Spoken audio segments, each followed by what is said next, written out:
Mớ và Ontario.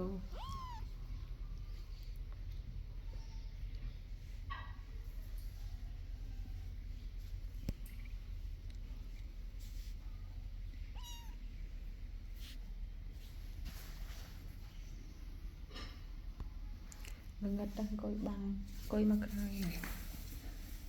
ai mà cõi từ từ nừng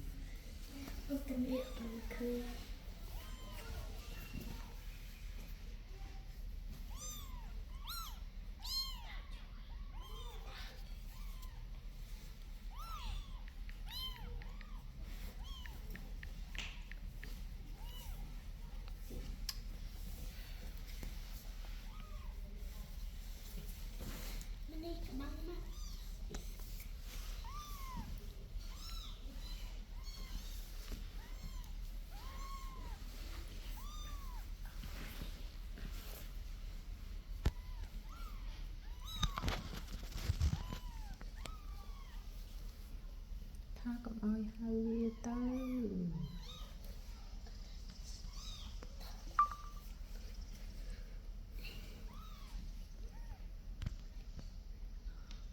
đây trên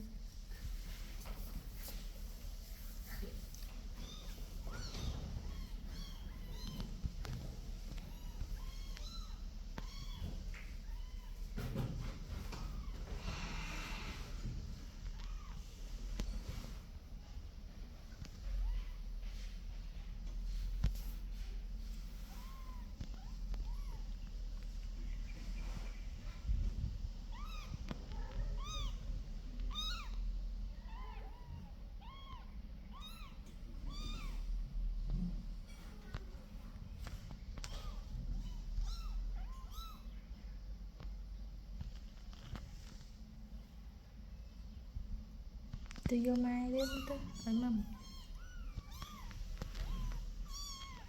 tập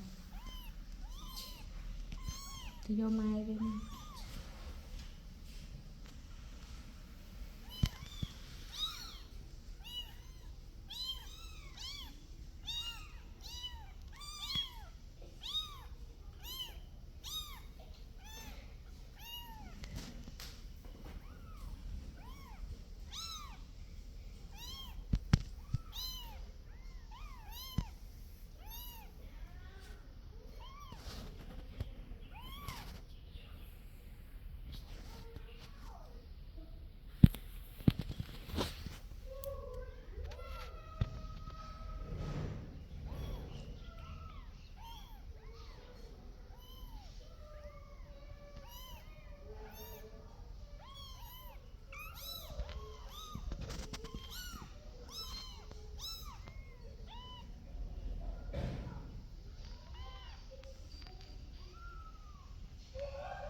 ăn rồi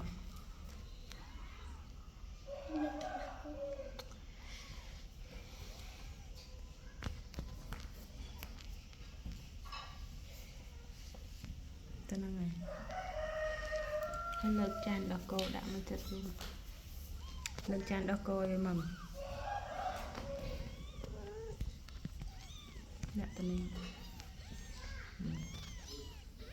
em